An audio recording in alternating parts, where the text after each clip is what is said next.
This is Rumpole and the Eternal Triangle. A rare occurrence in Rumpole's life. He goes to a concert of classical music. There's a string trio playing.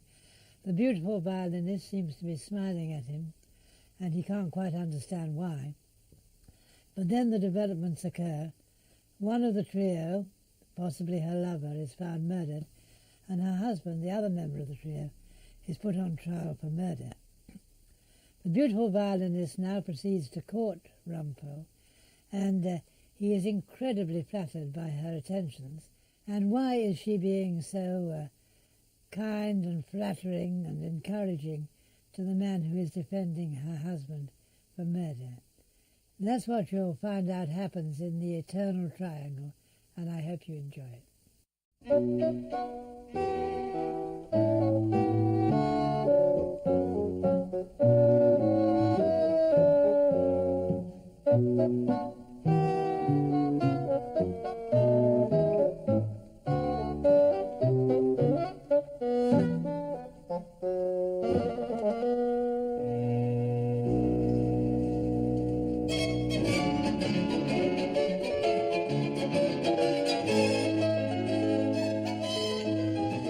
Turn that damn thing off, Phil. It's keeping me awake. So concentrate. Let me listen to the music. I was listening with my eyes shut.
Nymph, in thy orisons be all my sins remembered.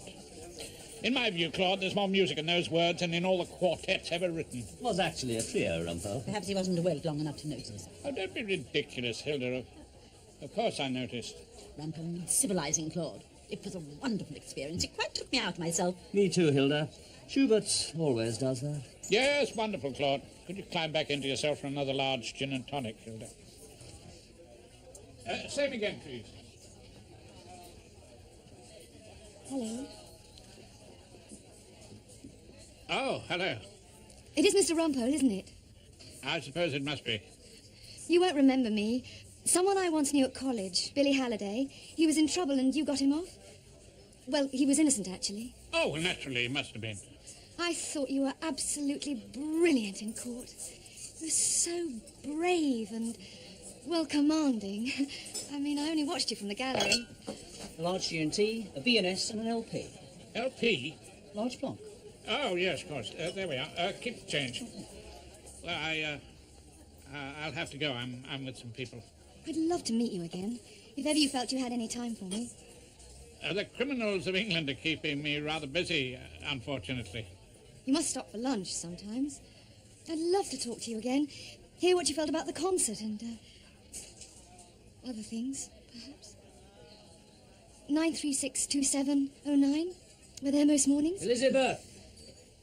You coming, Elizabeth? Got to go.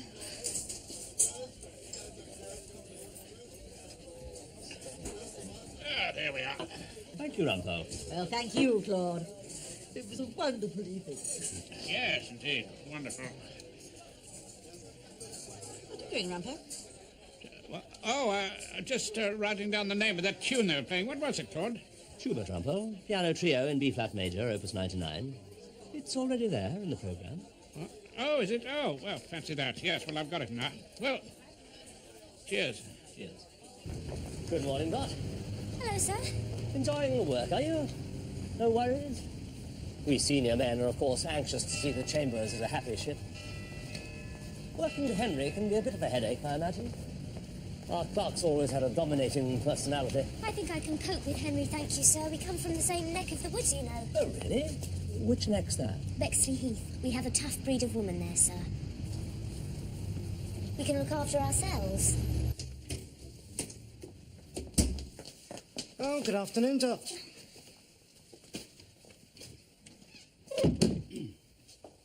it's a two-handed robbery. It's going in 3 weeks and a half. 3 weeks? Oh, I'm going to miss you, Dave. Morning, Liz. Morning, Inchcape.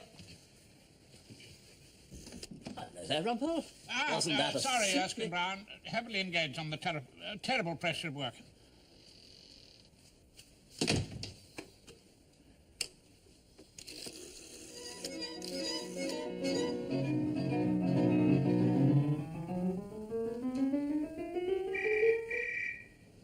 Quality of romance, that's the gift Schubert brings. For God's sake, Tom, where's your soul? You can't play the notes as though they were a railway timetable. If you actually gave us the notes, it would make it easier. You can't just play romance, you know. It's got some bloody difficult chords attached to Well, it. I've been thinking about you, actually. Well, we usually break about 1. 1:30. Perfect. Just a little off the moustache, Mr. Rumpole. Knocks years off you, sir. Oh, do you really think so? Oh, sure of it. Absolutely sure of it. And with the hair left in the fuller fashion, will you be having any fragrancy on that, sir? Fragrancy? Oh, what are you offering? Machismo, Mr. Rumpole. Just a light, manly sort of perfume, and very you, if I may say so, sir. Really? May I waft some on, sir? Oh, waft away if you're really sure, yes. Our younger customers say this does wonders for their quality of life. Really? There we are. A truly distinguished head of hair, sir. Seems a shame to put that old hat of yours on it, sir.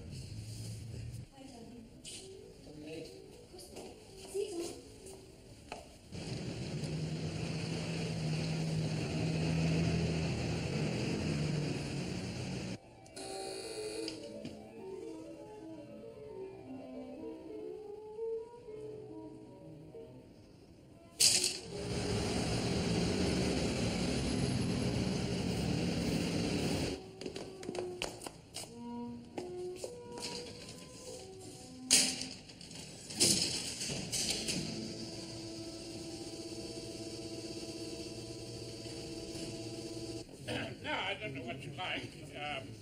Steak and kidney, rare beef, grouse. You don't eat meat, do you? Oh, it has been known.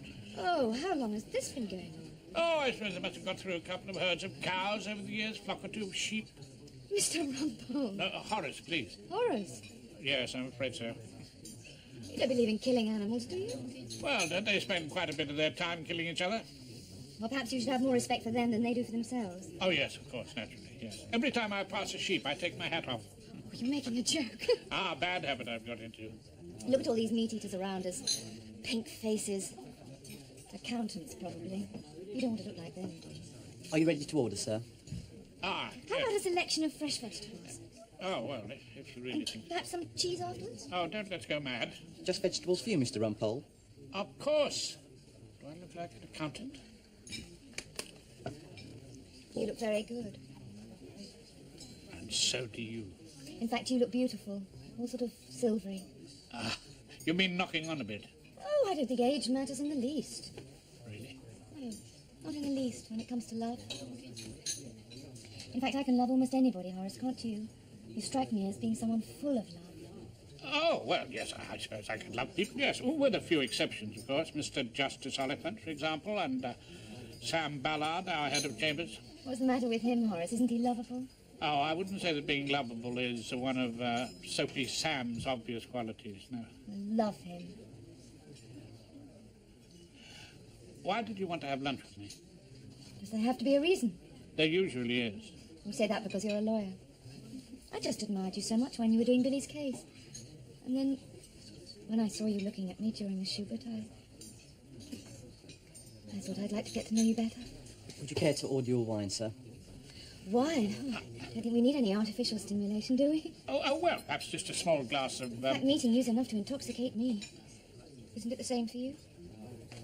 Yes, of course. More than enough, yes. What's the water like here? Quite honestly, I've never tried it. Seems to me there's a lot of things you haven't tried. I suppose I wanted to get to know you better because I need someone to talk to. Someone wise. Would you care to taste your water, Mr. Rumpole? No, thank you. I've been so lonely lately. Oh, I can't believe that. You're part of the trio. Well, we still play marvellously together, but Tom can't seem to realise I am married to Desmond.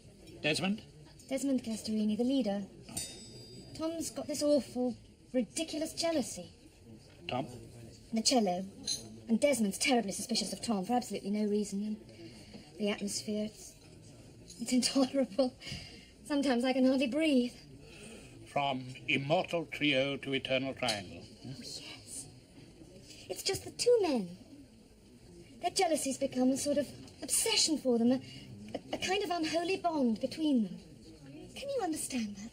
Oh, I can understand men quarrelling over you, yes. A remote object they're busy fighting over. And Desmond. He's got this wild blood in him. What do you mean, wild blood? His father's half Italian, half Irish, and very passionate, apparently, when he was young. It's his father's gun. What? It's an old army revolver. Desmond keeps it as a sort of memento. What, you mean it works with ammunition and... oh, Lord, hand it in to the police.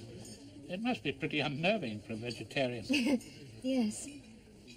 Sometimes I feel I can't bear it. I just want to get miles away from them both. I'm sure. It wouldn't be so bad if you and I could meet occasionally. So I could have someone to talk to. Oh, I don't see why that shouldn't be arranged. Sometimes I feel as if something horrible is going to happen. Don't ask me what exactly. Call it love, call it lust, call it a mixture of both. I don't give a damn what you call it. It's the shine on your hair, the deep pools of your eyes, the suggestion of soft breasts behind that modest white shirt, the whisper your stockings make when you cross your legs and sit beside me, your long, cool fingers. You mustn't say those things. You know you mustn't. Why? Because you want to hear them too much? No, it's not that. Is it fear, my darling? No need to be afraid. We should be together somewhere far away from the grey little people we work for. Just you and I. Two will become one when our bodies mingle. What's been going on in here? We have been at work, Mr. Erskine Brown. We have been sending out bills and invoices for your fees, so that you and our other gentlemen chambers don't go without your little comforts. It may seem dull, unexciting work to you, Mr. Erskine Brown, compared to your scintillating practice, but we do it, sir, and we do it to the best of our poor abilities. And we do it best without interruption. So is there something I can help you over, Mr. Erskine Brown? Not at the moment, Henry. I shall have to consider any further course of action most carefully. I'm sure you understand that. I'll speak to you later.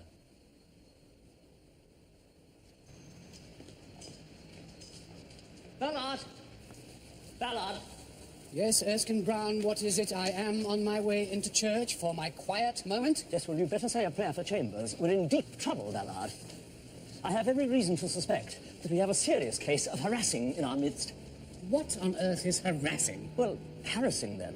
But people call it harassing nowadays because Americans do.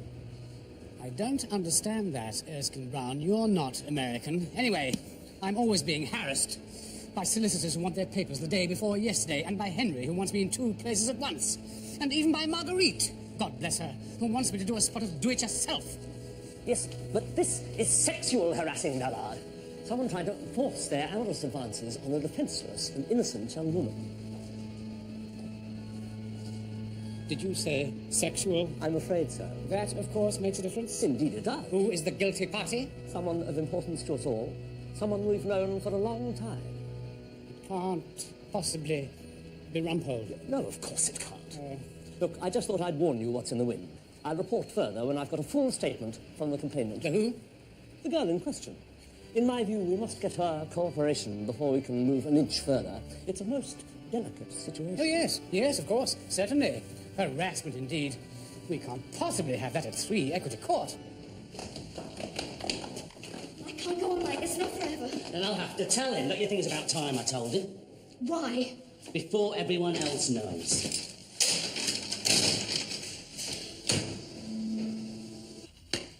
Oh, no chops, thank you, Hilda.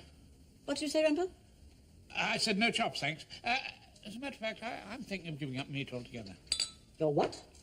Well, people who eat meat start to look like chartered accountants. Well, you've eaten enough of it. You should be much better at sums by now. You sure you're feeling quite well, Rumpole?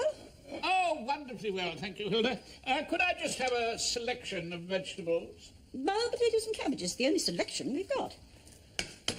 Rumpole, you're drinking water. Why, yes, something wrong, Hilda? Of course there's nothing wrong with water. It's just that it's so unlike you. Well, I think people ought to be sufficiently stimulated by each other's company, don't you? But of course. It's very nice of you to say that, Rumpole. Do you notice a rather peculiar smell around here? Oh, not particularly. No, it's probably that new washing up liquid. Well, oh, no, it's not the washing up liquid, Hilda. It's Machismo for men. I acquired a bottle. I popped into Marco's in Chancery Lane for a haircut. A haircut? There seems rather less of your moustache. Yeah. Rumpole, you did all this for me. I bought a new hat, too. The old one was getting a bit frayed round the edges. I beg your pardon? Just as you learned to dance, especially for me, I went to the concert to get a bit more civilized and gave yourself a new and powerful fragrance. All for me. Steady on, Hilda.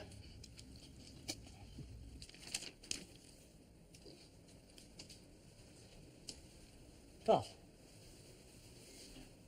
is there anything you'd like to tell me? What would you like to know? I could tell you the time. It's 1:25 precisely. You're young, Dot, and I'm sure this must be very embarrassing for you. But nowadays, girls of your age are much more open about sex and all that. Mind if I go on with my sandwiches? Not if it makes this easier for you. I'm sure you realise that men do get these, these urges that come over them from time to time. I'll take your word for it, Mr. Erskine Brown. And you are, of course, a quite desperately fanciable... Well, I mean to say you're an extremely attractive young lady. I'll do my best. I'm sure you do. I'm absolutely sure you do. However, the thing is that no man is entitled to show his feelings in the workplace. I agree with that, quite honestly. We get a short enough lunch hour anyway. Dot, I'd like you to feel that we don't have any secrets between us. You can trust me. And I want you to succeed in Equity Court, perhaps rising from typist to junior clerk. And then, who knows? But for your own sake, tell me what you're really feeling. Dot, statement of claim. It's extremely urgent and we're almost out of time already. Yep, just let me finish my sandwich. Oh, I say, thanks awfully, Dot. Look, we really can't talk in here. You seem to be managing. Well, I mean, we can't talk properly. Why don't you just come into my room for a moment? And look at your etchings. Anyway, I don't have etchings. English watercolours, actually. Shall we go? I don't think so, quite honestly, Mr. Erskine Brown. Anyway, I must get on with Mr. Inchcape's statement of claim. He seemed quite desperate for it, didn't he, poor man?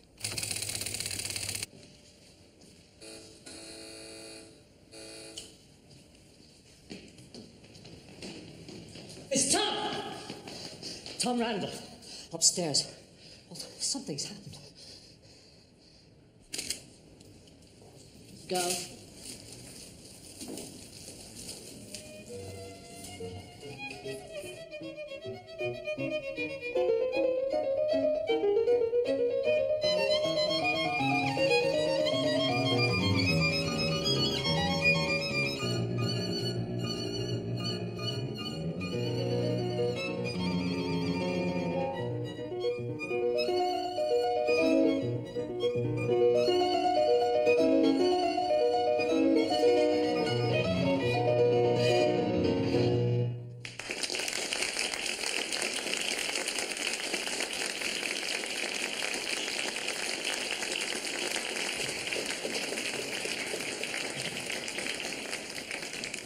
Mr. Desmond Castorini. You know that? I'm charging you with the murder of Thomas Paul Randall. You're not obliged to say anything, but anything you say will be taken down in writing and may be used in evidence.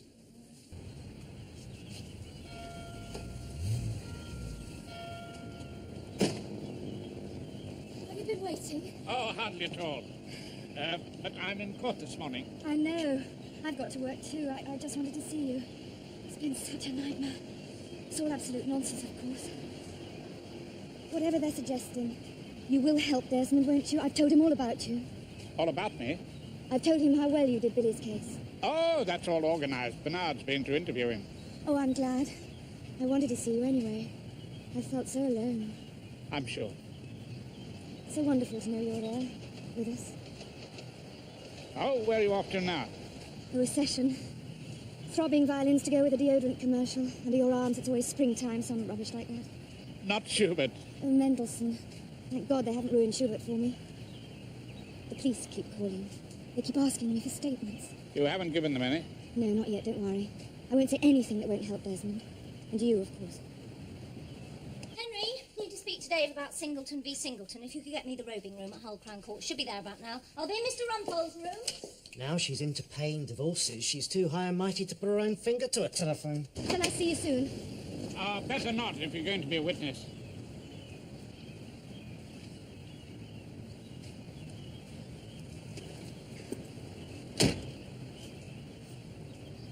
But when it's over, shall we have lunch again? I'd like that very much.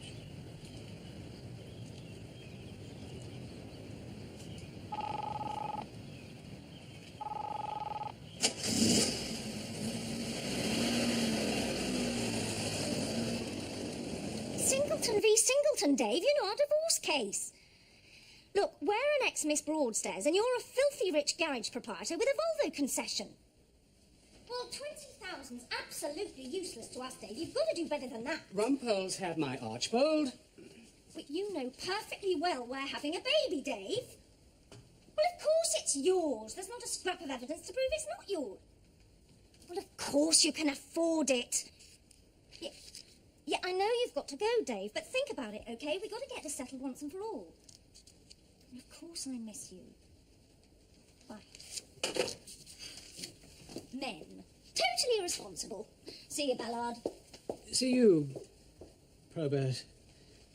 Mr. Castorini, you received a message on your answering machine from Tom Randall asking for a meeting for a talk. It was the last time I heard his voice. It's like a terrible dream. I still can't believe it. You made a note on the message pad beside your machine. Tom at rehearsal room, 6 o'clock. Did you think that he was going to tell you that he and your wife were lovers? Apparently he had no suspicion. Oh? Dear God, Mr. Rumpole, it never crossed my mind. I've never had a single moment of doubt about Elizabeth, not a shadow, believe me. Yes, well, it's the jury that's going to have to believe you, and they may take quite a bit of convincing. When the obvious explanation is that you shot Tom Randall in a fit of jealous rage. Upon my oath, Mr. Rumpole, by the great musicians I hold most dear, Mozart, Haydn, Schubert... Yeah, a simple no will do. We might hit a judge that thinks those chaps are runners in the 3:30 at Kempton Park. Now, this, this rehearsal room, did you rent it permanently? The trio liked to use it whenever they pleased. Well, that must have been rather expensive. It seems Mrs. Castorini has money. She started to make it when she was at college. That's what the client told me. My Elizabeth sold wonderful, magical clothes. Second-hand model dresses. We were born under a lucky star, Mr. Rumpole. Oh, really? You surprise me. Now, when she was at college, there was a trial. I defended someone she knew. Oh, yes, she told me about that. They got to know a dubious character called Hoffman. He'd left the college and become a musician's agent. It seems he was also an agent for hard drugs. There was a boy in the college accused of being in the ring, you see, a friend of Elizabeth's. Hoffman went down for 10 years, but Elizabeth's friend Billy was acquitted. Yes, must have had a brilliant barrister. Of course, I didn't know Elizabeth in those far-off days. I hadn't found the happiness. Oh, then you weren't at college together, then? Mr. Castorini went to Guildhall. He and his wife met later and formed the Castorini trio. That's when his wife's money helped. Yes, I bet it did. Now then, this revolver, you kept it with ammunition? My dear old father, bless him, used to sleep with it loaded under his pillow in our house in Lismaclen. He was a poet by profession, but, well, some of the bad boys were after his blood. Do you have any idea at all how this old family heirloom got behind the piano? No idea in the world, I swear to you, sir, by every... Yes, all right, never mind all that. Now, you see this message at about noon. Did you go out after that? It's terrible. It's like a dream. You had lunch with your sister Siobhan. She doesn't get over from Dublin very often. You saw a film together, you had tea. Like a dream. You got to the building at about 6. The news had just started on your car radio. That's what you told me. Mr. Castorini, what happened then? In your own words, you're going to have to tell a jury. The lift was stuck on another floor, most likely. It's always stuck. It's a kind of prehistoric conveyance, Mr. Rumpole. Yes, and then? I went up the stairs. Well, did you meet anyone on the way up? Not a solitary soul. When you got to your room, was the door open? No. Closed. Not locked, of course. And then you found Mr. Randall? He was lying on the floor. I knelt down and felt his heart. Ah, yes, of course. That's how you got blood on your sleeve. Oh, that'll be the defense case anyway. Now, look here, Mr. Castorini. In a matter as serious as this, some people may prefer to have a QC to defend them. I don't understand. What's he saying? Well, a Queen's Counsel, a queer customer. Now, I'm not saying they'd do it any better, probably worse, but I want you to realize this is a very difficult case. I rely upon you, Mr. Rumpole. Elizabeth told me you're a wonderful man. Oh, did she really? Oh, did she say that? Come. You wanted to see me? I thought it was about time we had a chat. Indeed it is. I have an important matter to raise with you, Erskine Brown. I raised one with you, Ballard. Remember? About our new girl in the clerk's room. Miss Clapton. Dot. What? Dot. What did you say, Erskine Brown? I said Dot.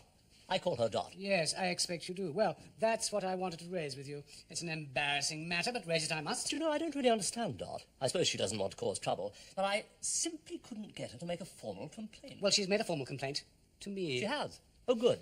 Good. You think it's good? Well, I don't think it's good at all. She says she's being harassed. Harassed, Ballard? I told you that's how they say it nowadays. Harassed or harassed, it comes to the same thing in the end. The point is, Miss Clapton, who seems to me a perfectly respectable girl, is extremely worried. I'm not at all surprised. Henry's behaviour was unforgivable. Henry? She didn't say a word about Henry. She didn't? Who's she complaining about, then? You. What? She says you pressed her to come into your room on the pretext of showing her your watercolours. Sounds a pretty flimsy excuse to me. But, Ballard, she says you talked to her about terrible urges. I said I could understand them. That's all I said. We all have them. Speak for yourself, Erskine Brown. And she said you found her extremely fanciful, an expression new to me, but I can imagine what it means. And you promised her a promotion to junior clerkship, no doubt in exchange for a certain consideration. Ballard, this is a totally unjustified accusation. Totally unjustified accusation. So, you never said it. Well, I may have said something like that, but what I meant was... No, Erskine Brown, no. I want to be fair to you. I want to give you ample time to consider your defence. My defence? I would only give you one word of advice at this time, Erskine Brown. Make a clean breast of it to your wife.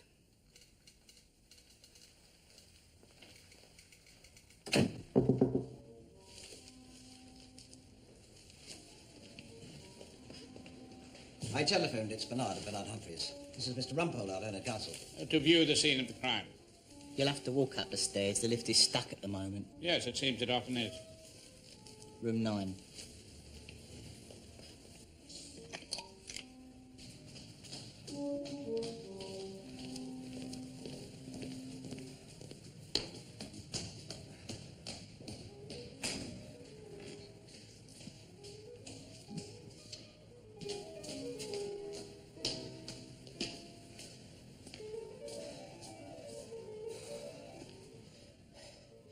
They were here for hours on end, practicing, the client told me. Just the three of them. The eternal triangle, Mr. Rumpole. You can see how it happened. Can you? Yes, I suppose you can. Let's just run up to the top floor.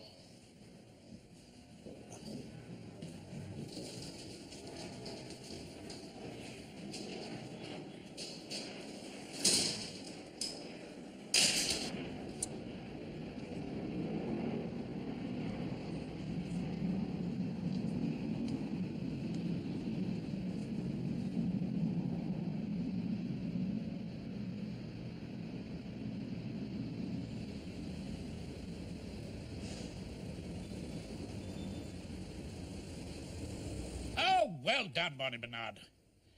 Yes, just one or two other things. Would you ask your friends in the Crown Prosecution Service to let you have a copy of the dead man's bank statements? And I'd like a copy of his birth certificate.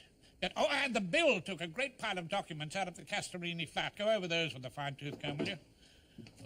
Well, looking for... money, dealings, itemised phone bills, that sort of thing. See what you can find. Bye. Rumpole? Yes? I feel, Rumpole, a sense of imminent collapse. Yes, you don't look any too well. No, I refer to 3 Equity Court. The foundations are rotten. Oh, we're not getting the builders out again. I'm afraid the builders are useless in this situation. It's not their hammering so much, it's their bloody little radio set. Lust, Rumpole. Flagrant immorality has reared its ugly head all over this building. Do I detect a curious odour in this room? Anyway, when my case is complete, I shall lay before a full Chambers meeting and stop the decline and fall of number 3 Equity Court. I love you, Ballard. I take you for a pompous, blinkered, humorless prig who seems to confuse the headship of a small and mainly criminal set of Chambers with the Archbishopric of Canterbury. And yet I love you with all my heart there. Tell me honestly, Rumpole, are you perfumed? As I was saying, I think it is our duty to love everything. And because of that, well, therefore, all I can say is I love you, Ballard. Yes, yes. Another time, perhaps. I have a case starting across the road. Now, you think very carefully about what I've said. Moral decay, getting in everywhere. Is that the revolver which you found behind the piano in the room where the murder was committed? That's right, Mr. Rumpole. Not very well concealed. Not particularly. And no fingerprints on the weapon. That's right. Did that surprise you? Well, let's use our common sense about this, Mr. Rumpole. No doubt whoever did it removed the fingerprints in order to avoid detection. Does that make sense to you, members of the jury? I know it does to me. So this is the theory, is it? My client took great care to leave the gun where it could be easily traced to him and then took a lot of trouble cleaning up the fingerprints. Or else wore gloves. Or else wore gloves. That's another possibility, isn't it, members of the jury? But Mr. Castorini has agreed it was his weapon. He would have been mad to have left it at the scene of the crime, wouldn't he? Mr. Rumpole, we have a saying up north, where we come from. There's nought so queer as folk. Oh, do you, my lord? How interesting. Well, down here in the deep south, we are more inclined to look for some sort of logical explanation, and that I shall be inviting the jury to do. And I shall be asking them to use their common sense. What an excellent idea. I do so thoroughly agree with your lordship. Any further questions, Miss Hilary Peake? No further questions, my lord. No, thank you. Mr. Justice Oliver, or Ollie Oliphant, comes from the north of England, as he never stops reminding us. Regards all of us south of Leeds as idle dreamers who do nothing but lie in the sun plucking grapes and playing guitars. Why don't we all chip in and present him with a one-way ticket back to Ilkley Moor, or wherever it is he comes from? Are you Michael Matheson of 2 Acacia Avenue, Maida Vale? Yes, I am. Do you use the practice rooms on the floor under that used by the Castorini trio? Yes, I do. I think you know the members of the trio. Not well. I was at college with 2 of them. And you are a player of the French horn? I am. Ah, that's brass, members of the jury. It's a beautiful sound. We remember that from the old colliery brass bands, don't we? On one occasion, did Mrs. Castorini and Mr. Randall, the murdered man, come down for the lift together? Yes, they did. Did Mrs. Castorini say something about... Don't lead, please. What did she say? She said, I can't go on forever, not like this. And then Mr. Randall said, then I'll have to tell him. Don't you think it's about time I told him? Don't you think it's about time I told him? No doubt that means Mr. Castorini, the lady's husband. There is no evidence of that, my lord. But we can use our common sense, can't we, Mr. Rumpole? Isn't this just another case of the eternal triangle? At the moment, my lord, all we know is that they were members of a trio. But get on with it then, Miss Hilary Peake. This jury have other homes to go to, you know. What time did you get to the practice rooms on the night that Mr. Randall met his death? It was shortly after 6 o'clock. The lift was stuck again, so I started up the stairs. That's when I met Mr. Castorini coming down. He said something had happened to Tom, to Mr. Randall, so we called the police. When I first saw Mr. Castorini, he had blood on his cuff. Thank you, Mr. Matheson. Did you hear a shot? No, I didn't.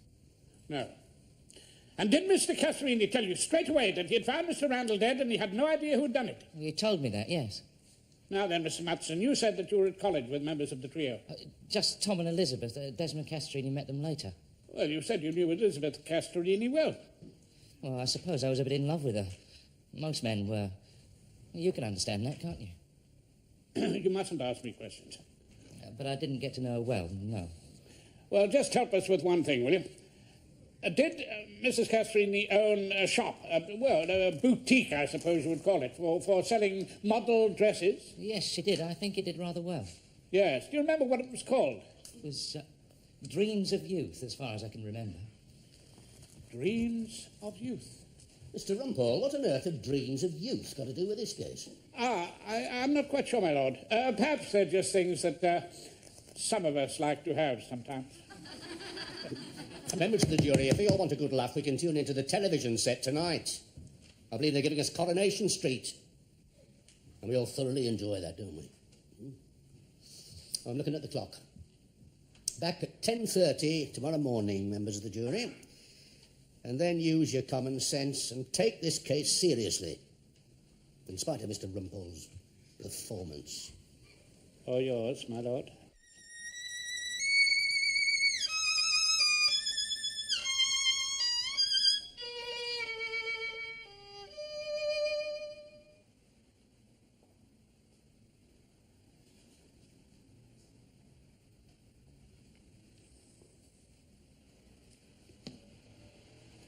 You say you had always feared something like this would happen. Desmond seemed terribly jealous, for no reason at all. I kept on telling him there was nothing in it, but he wouldn't believe me. I suppose I was frightened. Of course, he had the gun. He had the gun. Thank you very much, Mrs. Castrini. And while you were at college, did you own a boutique called Dreams of Youth? Oh, we're not going back to these dreams of yours, are we, Mr. Rumpole? Oh, don't worry, my lord. They may lead us to wake up to the truth. You did well out of the shop, didn't you? Oh, yes, we sold it in the end and invested what we'd made. And you've lived quite well ever since? With our fees for playing, yes. Yes. Let me just remind you of the last message the dead man left for your husband on his answering machine. I want to talk about our lives since the Dreams of Youth days. Was he referring to the shop? Oh, I don't think so. Well, let's just suppose that he was. While you were at college, a musician's agent was tried for dealing in hard drugs. Some of your fellow students were said to be involved. You know that, don't you? Yes, I may do, but the jury do not. You attended that trial, didn't you? Yes, a friend of mine was in the dock. You got him off. Brilliantly. Oh, we'll take that for granted. Mr. Rumpole.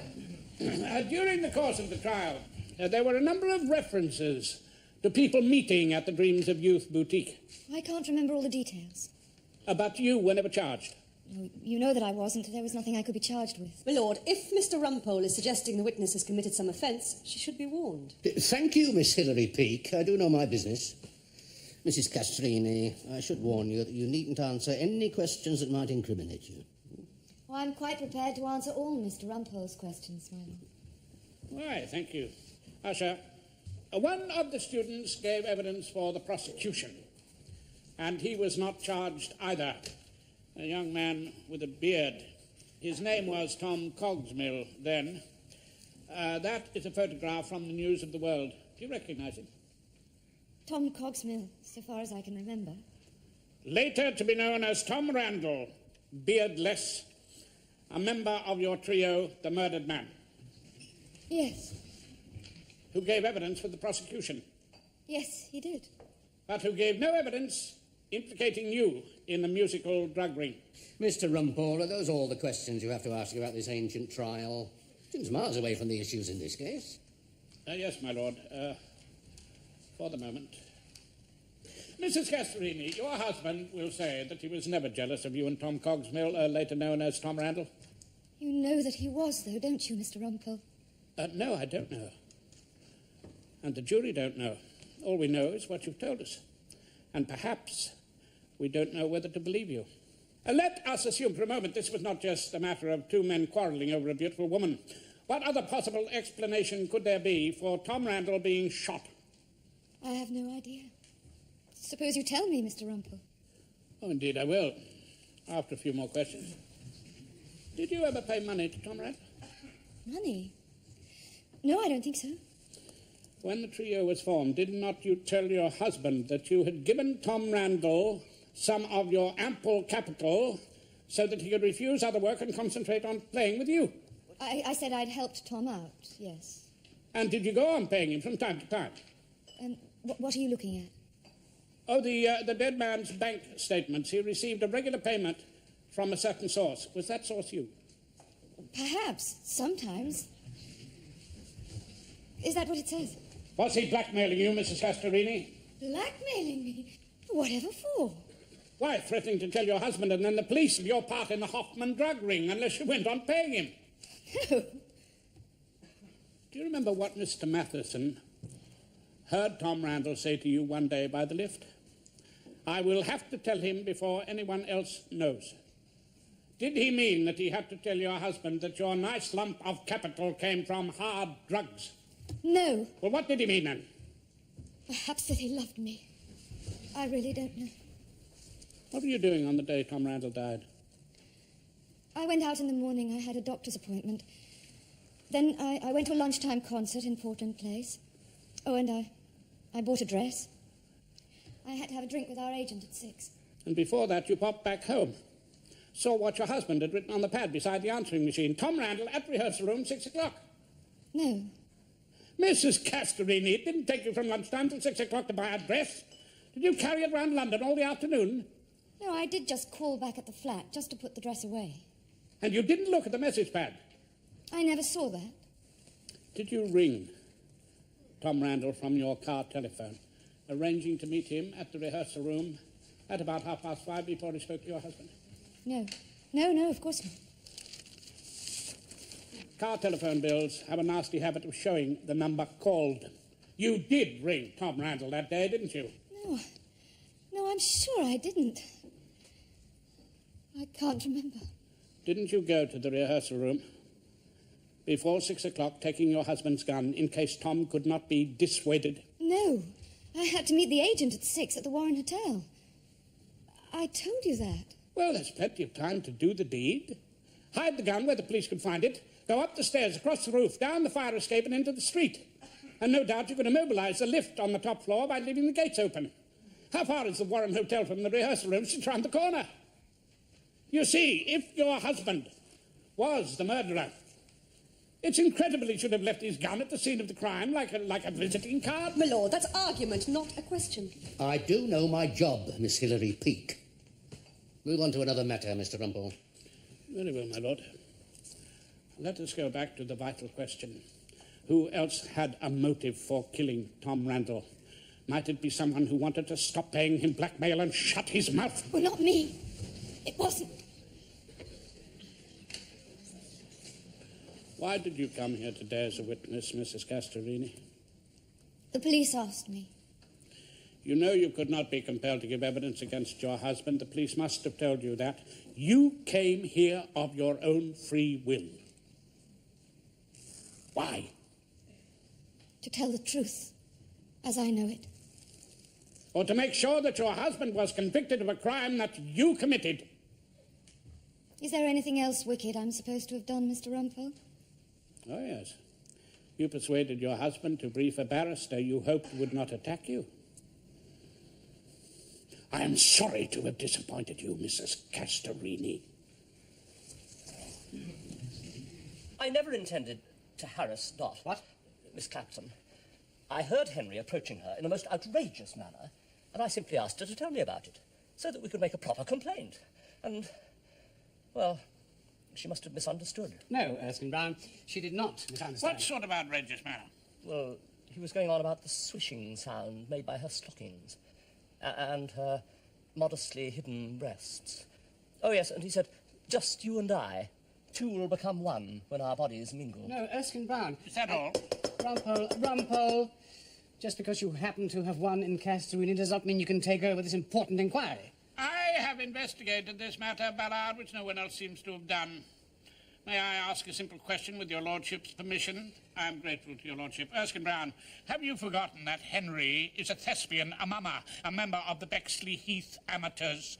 That ghastly dialogue you heard was not Henry's, but the product of the fevered brain of Miss Mildred Hannay, a local author who has written a play especially for the group. What you had the misfortune to hear, Erskine Brown, was a rehearsal. Any further questions? Yes, why are we wasting our time with this meeting? It's not all a waste of time, Probert. There's the matter of your baby. Oh, what? How can you refuse to maintain Probert's child? Are we to have a public scandal about that? A paternity suit in chambers? God, I know what it was. What? Ballard came into the room during our telephone conversation about Singleton v. Singleton. I wasn't talking about me and Dave. We were discussing our clients. It's hilarious. No, it's not. No, it's not. I quite agree. All of you seem to think that, like Sigmund Freud, sex is the explanation for everything. But sometimes it's something else entirely.